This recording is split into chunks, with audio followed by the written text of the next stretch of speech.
Bonjour les cinquièmes. Aujourd'hui, on va discuter ensemble le sujet des ensembles. L'ensemble, c'est un groupe composé des éléments.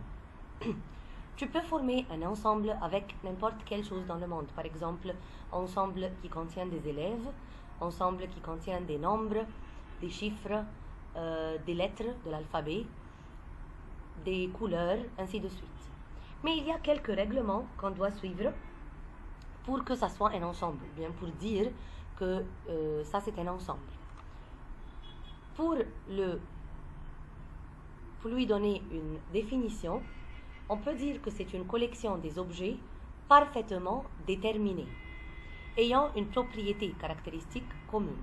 On va discuter maintenant les détails de cela, alors la partie théorique n'est pas vraiment un sujet d'examen. Par exemple, ici j'ai X et toujours l'ensemble prend le nom comme une lettre majuscule. Alors X, grand X égale. Et puis j'ouvre ce qu'on appelle des accolades. Attention, peut-être vos profs déjà vous ont montré ça. Tu ne peux pas faire une parenthèse normale ou bien n'importe quelle autre forme. Ça doit être des accolades pareilles à ce symbole.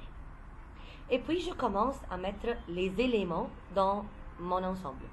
Par exemple, ici j'ai choisi de mettre 2, 4, 6, 8. Si vous remarquez, les règles de l'ensemble commencent. Premièrement, ça doit contenir une lettre majuscule. Le nom, c'est toujours une lettre de l'alphabet, mais majuscule.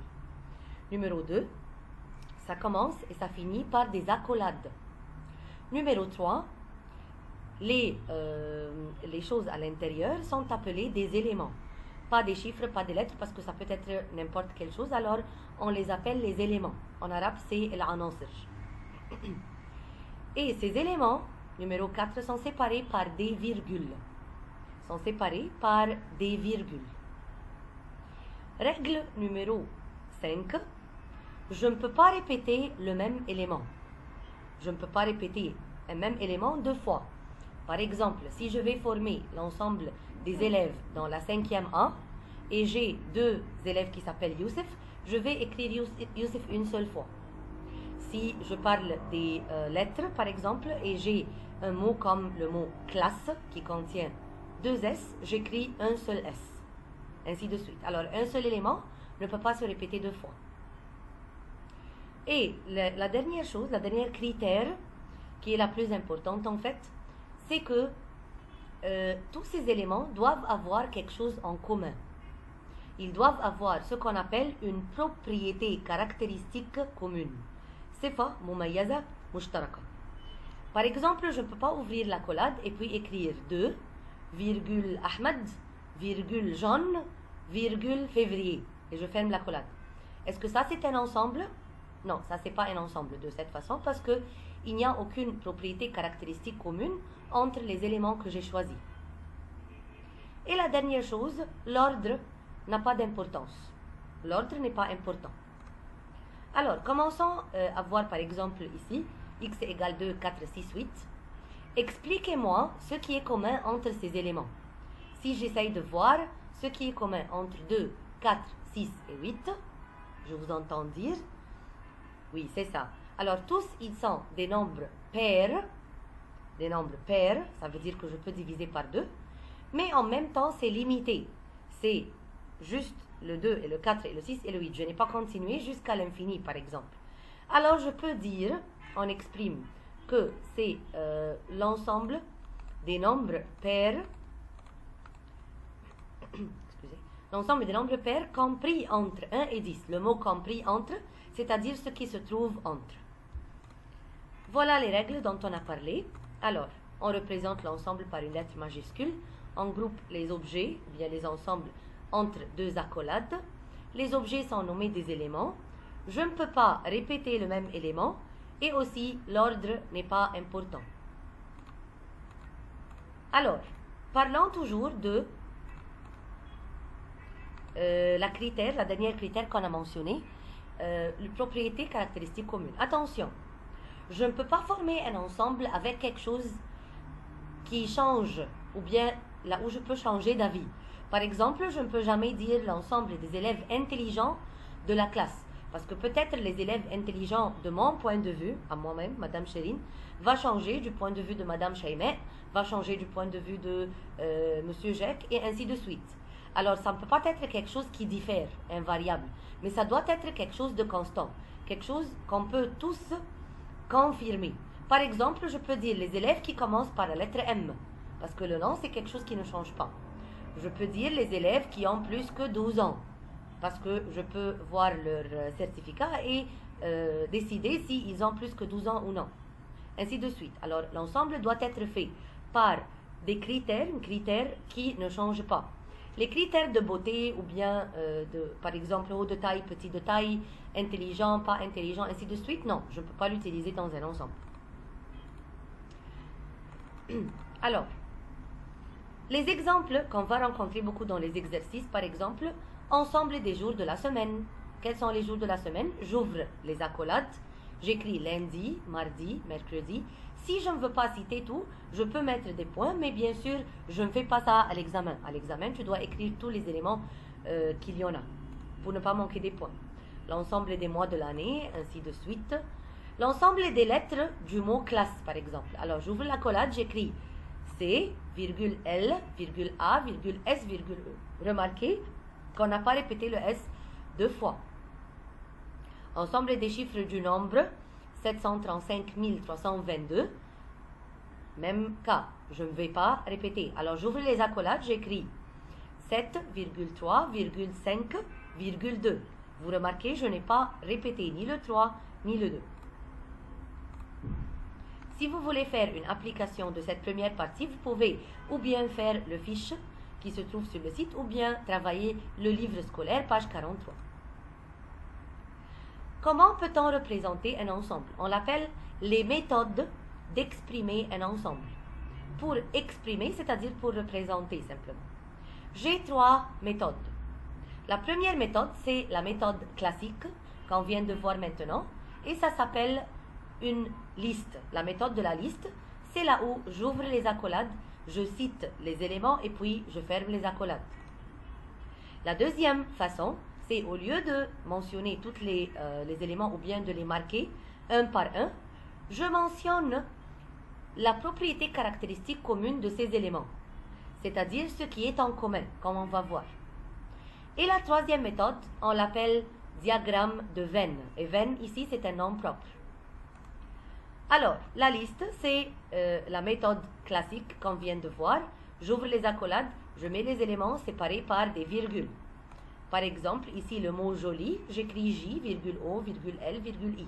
Ça s'appelle la méthode de la liste. La deuxième méthode, c'est la propriété caractéristique. Alors, si dans ce cas-là, moi, je te donne les éléments. Par exemple, je te dis B, virgule E, virgule A, virgule U. Et toi, tu me réponds en disant, c'est l'ensemble des lettres du mot beau. Il y a une façon un peu plus technique pour représenter, comme vous voyez sur l'écran. On dit X, c'est-à-dire la même lettre que j'ai utilisée comme nom, mais minuscule. Alors, X tel que X est une lettre du mot beau. De cette façon, je l'ai décrit. Même façon, si je te dis lundi, mardi, mercredi, dimanche, ainsi de suite. Ce sont quoi? Qu'est-ce qu'il représente cet ensemble-là? Tu me dis, c'est l'ensemble des jours de la semaine. Et on l'appelle la propriété caractéristique, parce que dans cette méthode, on n'a pas dit les éléments un par un, mais par contre, on a dit la description, ou bien la propriété caractéristique commune qui se trouve partout dans les éléments. La troisième façon, c'est très facile et c'est comme un jeu. Diagramme de Venn, c'est on utilise un tracé ou bien un diagramme. Ça peut être n'importe quelle forme géométrique que tu désires. Ça ne peut pas être quelque chose comme une courbe par exemple ou bien un cœur, non. Ça doit être une forme géométrique connue comme triangle, rectangle, cercle, carré, losange, parallélogramme, hexagone, pentagone, ainsi de suite. Alors une forme géométrique fermée. Et puis je mets la lettre en majuscule et je commence à mettre les éléments. Par exemple, ici je veux représenter l'ensemble X qui contient 2, 3, 5, 9. Alors, je trace par exemple un cercle et je mets mes éléments. Si vous remarquez ici, je mets un petit X juste pour marquer la place de l'élément. C'est-à-dire pour que ça ne soit pas, par exemple, 23. Je peux la lire 29 ou bien 23 au lieu de 2 seuls et 3 seuls. C'est juste pour marquer la place. Et je mets le X en majuscule.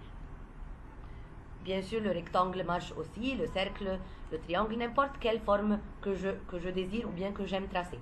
Mais ça doit être bien tracé avec une règle ou bien avec une forme déjà préparée. Tu ne peux pas tracer n'importe quoi.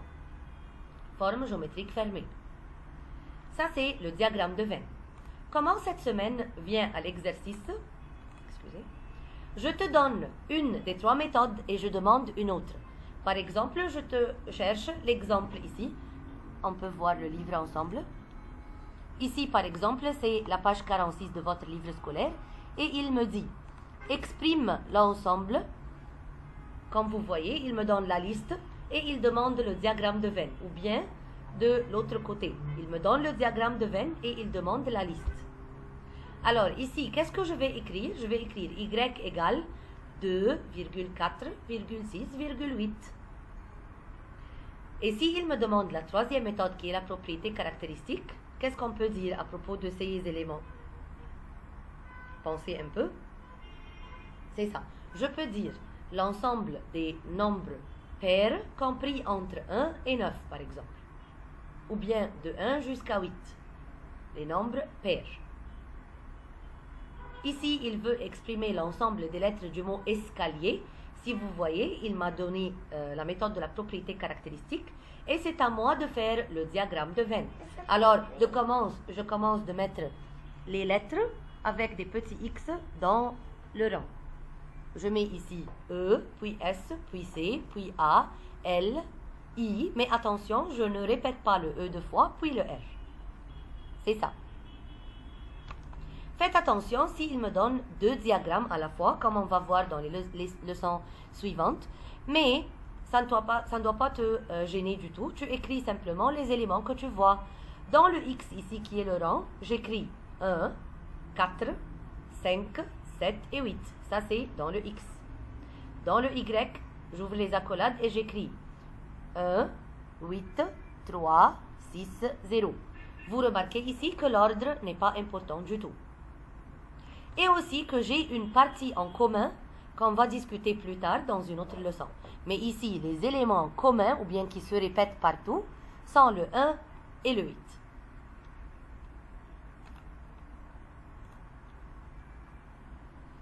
Parlons maintenant des autres leçons qu'on va discuter en détail. On groupe les leçons selon 2 titres, 2 grands titres pour les ensembles. Ou bien je discute une relation, comme si par exemple je dis plus grand ou plus petit ou égal, ou bien une opération, comme si je fais plus ou moins ou diviser, ainsi de suite. Alors, voyons ensemble la première. Ici, on va parler d'un signe qui s'appelle appartient ou bien appartenance. L'appartenance ou bien appartient, on parle toujours d'un élément tout seul. Si j'ai un élément, alors je dis, est-ce que cet élément, il existe dans l'ensemble ou non? Dans l'exemple que vous voyez, je peux dire 2, est-ce que le 2 existe dans l'ensemble X, oui ou non? Oui, bien sûr, le 2 existe. Alors je vais mettre le symbole appartient. C'est pareil à 1 euro. Vous savez l'euro? C'est le même signe. C'est comme un E, mais un peu courbé. 3. Est-ce que le 3 existe dans l'ensemble Y? Non, le 3 n'existe pas dans Y, parce que le Y, c'est le petit rang. Alors je peux dire que 3 existe dans X. 3 appartient à X, mais n'appartient pas à Y. Ainsi de suite.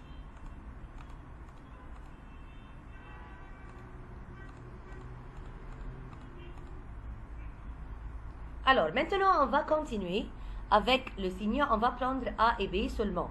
Et puis, on garde le reste après que j'explique une partie supplémentaire. Est-ce que le 3, l'élément 3 ici, est-ce qu'il existe dans l'ensemble Y? Oui, je le vois, voilà. Alors, c'est appartient. Est-ce que l'élément 6, ça existe dans l'ensemble qui s'appelle X. Ah, vous voyez ici, c'est l'ovale X, non, ça ne contient pas le 6. Alors je mets n'appartient pas. C'est le même signe, mais j'ai le barre. Mais je le barre. Alors, maintenant, on recule et on prend une autre notion. Comme l'appartient, on a un autre signe qui s'appelle inclus. Inclus. Inclus et pas inclus. Une seconde.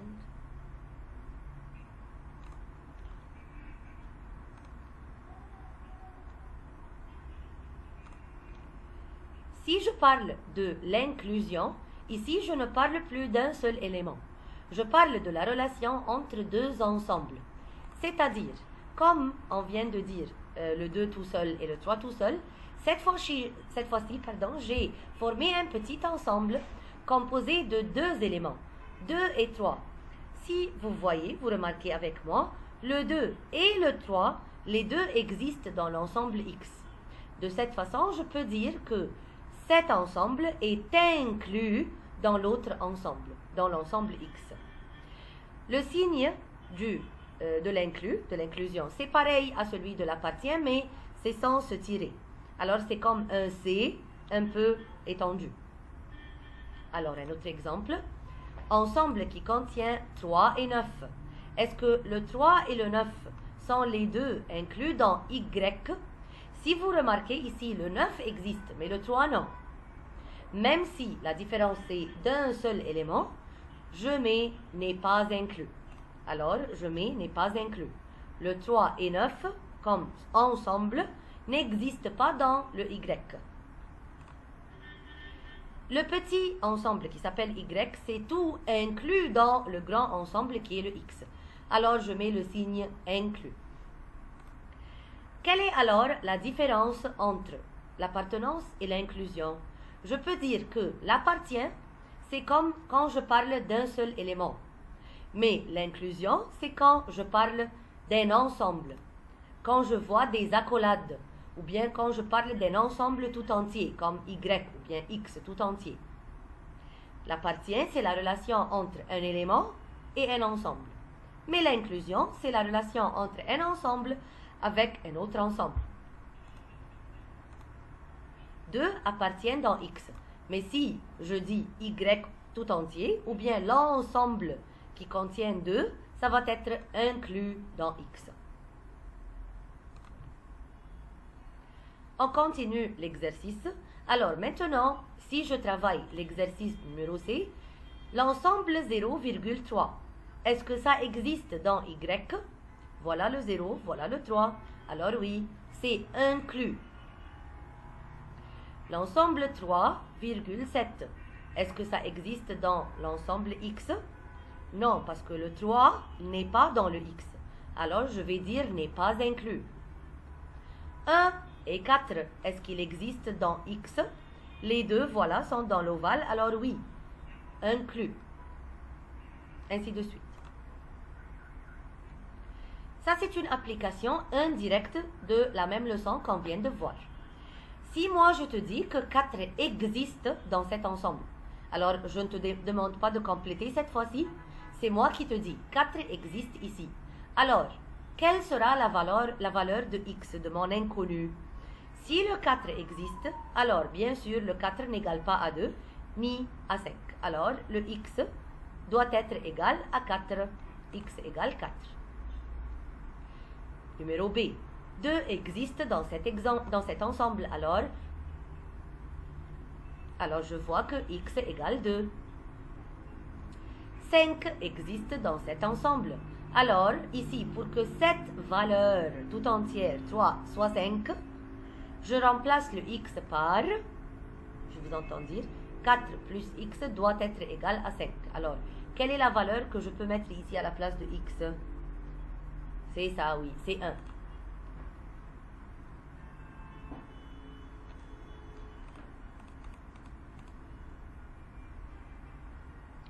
Ici, c'est une application aussi indirecte. Il me dit cette fois-ci que 3 n'existe pas dans cet ensemble. 3 n'existe pas dans cet ensemble. Alors, je ne sais pas la valeur de X parce que ça peut être n'importe quel nombre, sauf Le 3, je suis sûr que x ne peut pas être égal à 3, puisque 3 n'existe pas. Ça, c'est pas assez commun dans les exercices, mais on le voit quand même. Alors, ici, 8 n'appartient pas dans cet ensemble. Cela veut dire que x ne peut pas être égal, très bien, oui, à 2. Alors, ça ne peut pas être égal à 2. Si ici, je te dis que z égale 2 et x, c'est-à-dire un inconnu que je ne connais pas, et y égale 2 et 3 et 6, et je sais aussi que z est inclus dans y, alors, la valeur de x peut être quoi? Ou bien elle est 3, ou bien elle est 6. C'est ça.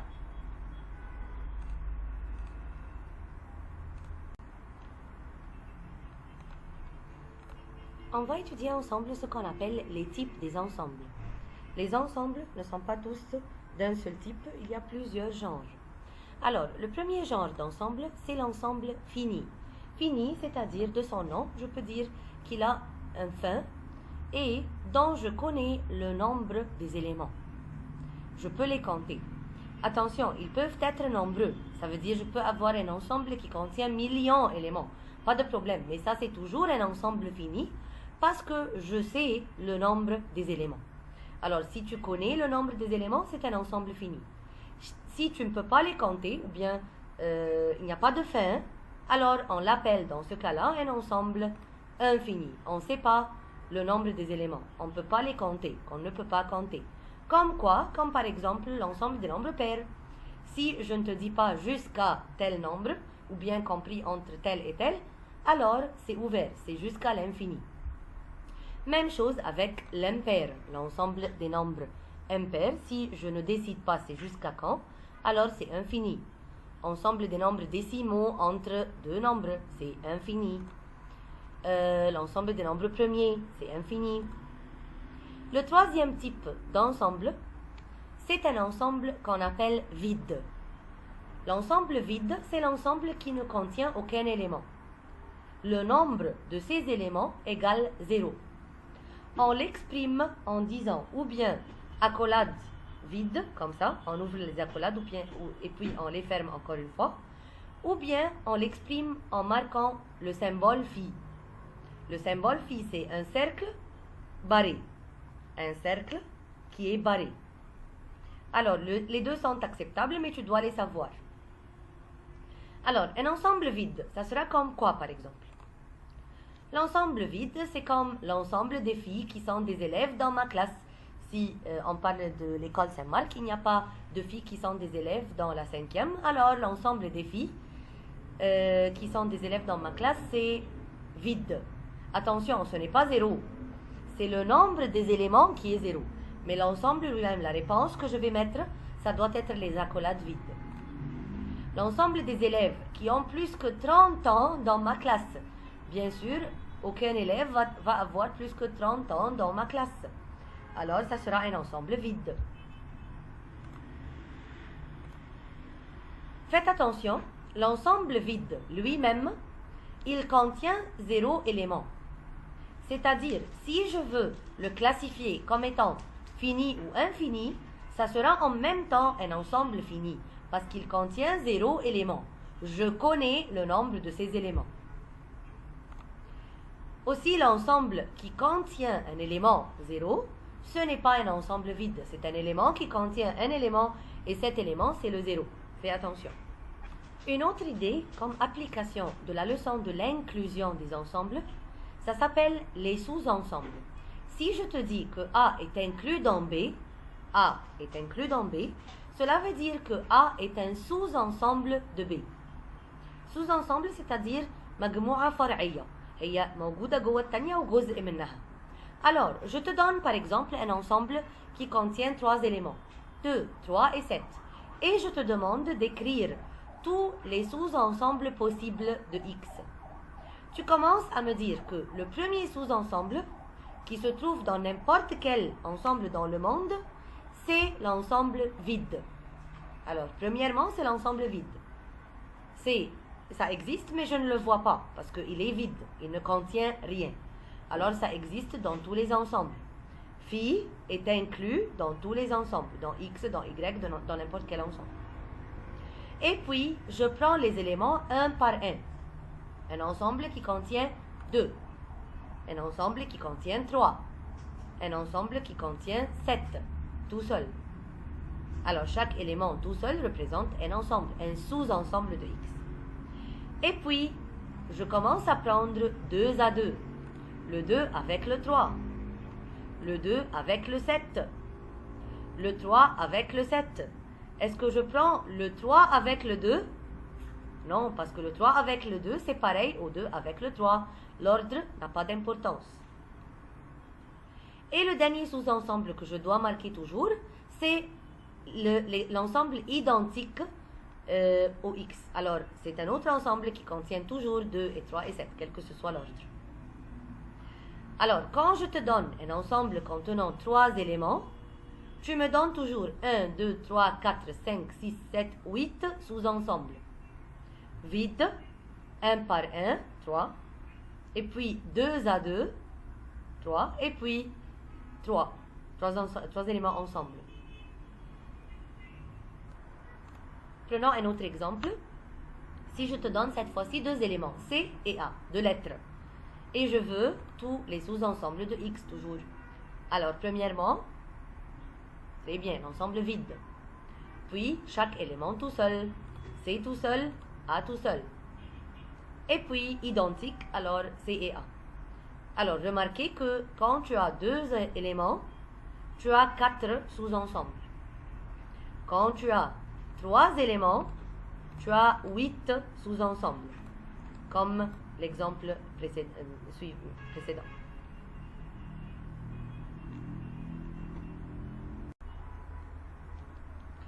Maintenant, on va parler de l'égalité de 2 ensembles. Quand est-ce que j'aurai 2 ensembles qui sont égaux? C'est simple, s'ils ont exactement les mêmes éléments. L'ordre n'est pas important, alors je peux changer l'ordre comme je veux, mais en tous les cas, je ne peux pas répéter, et s'ils ont exactement les mêmes éléments, alors ils sont égaux. S'il y a une différence, même en un élément seulement, alors ces 2 ensembles ne sont pas égaux. Ici, x contient 2, 3, 7 et y contient 2, 3, 7. Alors, ces 2 ensembles sont égaux.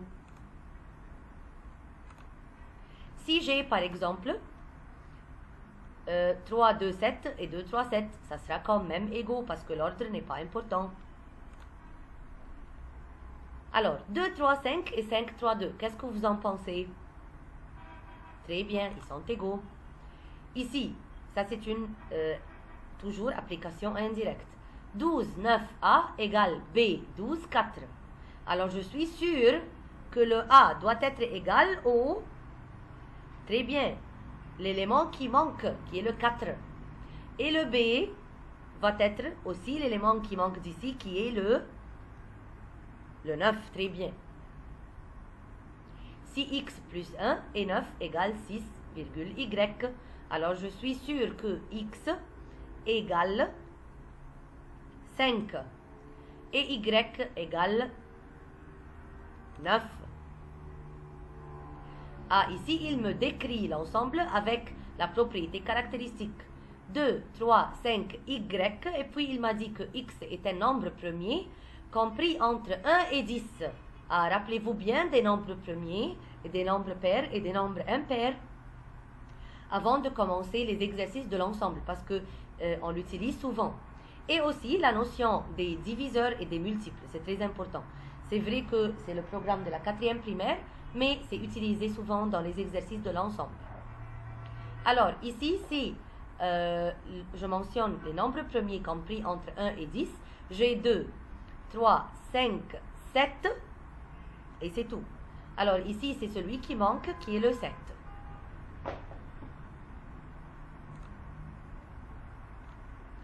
Maintenant, on commence plutôt les opérations des ensembles. Maintenant, je vais te donner 2 ensembles et je vais demander une opération entre eux. C'est comme le plus et le moins et le divisé et le fois avec le nombre, mais cette fois-ci, je les applique avec les ensembles. Alors, voyons ensemble.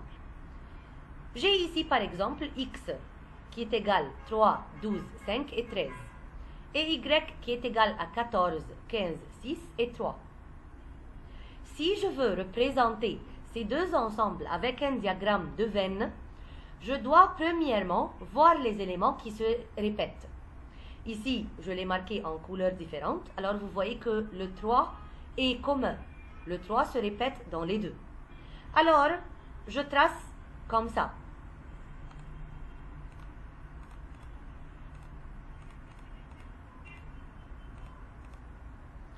Je trace deux cercles et je mets une partie commune au milieu. La partie commune au milieu, elle va contenir l'élément qui se répète. Peut-être c'est plus que 1, pas de problème. Ici, c'est juste le 3. Et puis, je commence à expliquer quelque chose qu'on appelle intersection. Vous savez, le point d'intersection qu'on a mentionné avant, par exemple, dans la leçon des auteurs, ou bien quand on veut parler de deux rues, on dit le point d'intersection, par exemple, de rue Abouhir avec rue El Tram. C'est un point là où les deux se rencontrent. Alors ici, je peux dire que l'intersection des deux ensembles X et Y, ici, c'est l'ensemble qui contient l'élément 3. Le signe de l'intersection, c'est le U à l'inverse. Vous voyez, ça, c'est le signe de l'intersection. Intersection, c'est-à-dire commun. Intersection, c'est-à-dire élément commun, qui se répète dans le premier ensemble et aussi dans le deuxième ensemble. Par contre, on a l'union. Union, ça vient du mot union, unité, comme les unions, bien les États-Unis par exemple, unis, c'est-à-dire wihda, muttahidin. Alors je peux dire l'union du football, le wattahid kurt al-qadam, ainsi de suite. Union, c'est-à-dire je vais grouper les deux éléments. Je vais grouper les deux éléments, les deux ensembles, ensemble en un grand ensemble. Alors, je vais écrire tous les éléments qui se trouvent dans le X avec tous les éléments qui se trouvent dans le Y. Mais attention, je ne répète pas les éléments communs. Alors ici, j'ai un 3 dans le X et un 3 dans le Y, mais je n'ai pas le droit de marquer le 3 deux fois. Je l'écris une seule fois. Alors, la réponse sera un grand ensemble qui contient 3,12,5,13,14,15,6 et je ne répète pas le 3. Voilà.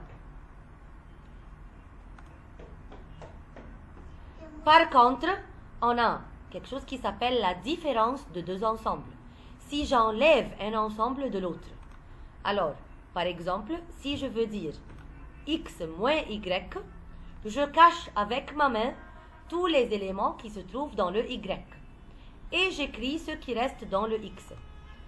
Vous vous rappelez ici, quand on a tracé le diagramme de Venn des deux, je recule un peu. Voilà, alors essayez de cacher cette partie. Cachez le Y tout entier. On va dire ce qui est seulement dans le jaune. Même la partie commune, je ne vais pas l'écrire. Alors la réponse sera 12,5,13. 12,5,13. Vous voyez, je n'ai pas écrit le 3 qui est commun, parce que j'ai enlevé le deuxième ensemble du premier. Si on veut colorer le diagramme de Venn, ça s'appelle, le diagramme de Venn, comme vous voyez, on représente devant vous, et parfois il me dit coloris, la partie qui représente le X moins Y. Alors tu caches avec ta main le Y tout entier, et tu coloris ce qui reste.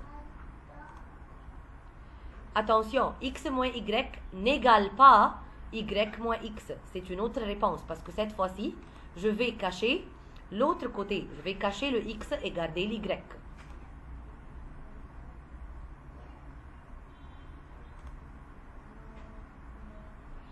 Ici, j'ai tracé un schéma et je vous demande d'exprimer. Si je veux exprimer la partie en rouge, quel sera son nom? Ah, ça c'est les éléments qui se trouvent dans X, mais pas dans Y. Alors je peux dire X moins Y. Très bien. Par contre, la partie qui est en vert, c'est Y moins X. Parfait. C'est Y moins X. La partie commune au milieu, c'est l'interaction. C'est X inter Y. Remarquez que x inter y, c'est la même chose que y inter x. Pas de problème avec l'ordre. Et aussi avec l'union. X union y, c'est comme y union x. Mais c'est la différence qui change.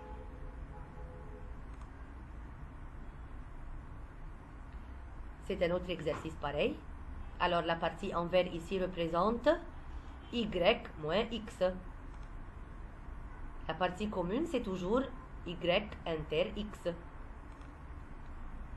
Et la partie en rouge, c'est x moins y.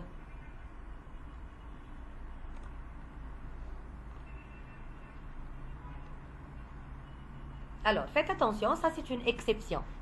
Ici, j'ai deux ensembles, l'un qui est inclus dans l'autre. Alors, j'ai le y qui est inclus dans le x. Alors, si je te dis, le y est inclus dans le x, par exemple, l'équipe football de la classe 5e A fait partie de la classe 5e A. Alors, si je te demande les éléments communs entre les deux, les éléments communs entre x et y ici, les éléments communs, c'est-à-dire l'interaction, c'est toujours le petit ensemble. C'est toujours le petit ensemble, qui est ici le y.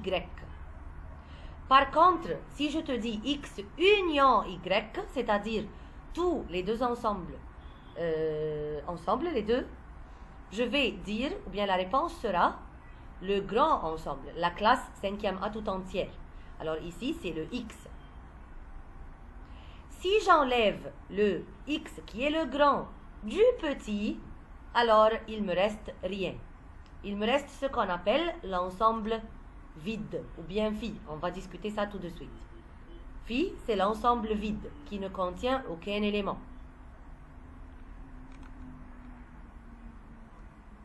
Attention parce que cette question vient souvent à l'examen de façon théorique. Même sans schéma, sans diagramme de Venn, sans éléments. Il te dit comme ça, si x est inclus dans y, si x est inclus dans y, alors sans même voir le schéma, tu dois avoir par cœur. Si x est inclus dans y, c'est le contraire, faites attention.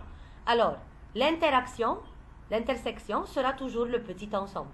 Et l'union sera le grand. Excusez-moi. Et l'union sera le grand ensemble. Si je te dis x est inclus dans y et y aussi est inclus dans x, cela veut dire quoi? Cela veut dire que les deux sont évidemment égaux. Merci pour votre temps. On continue la fois prochaine. Merci.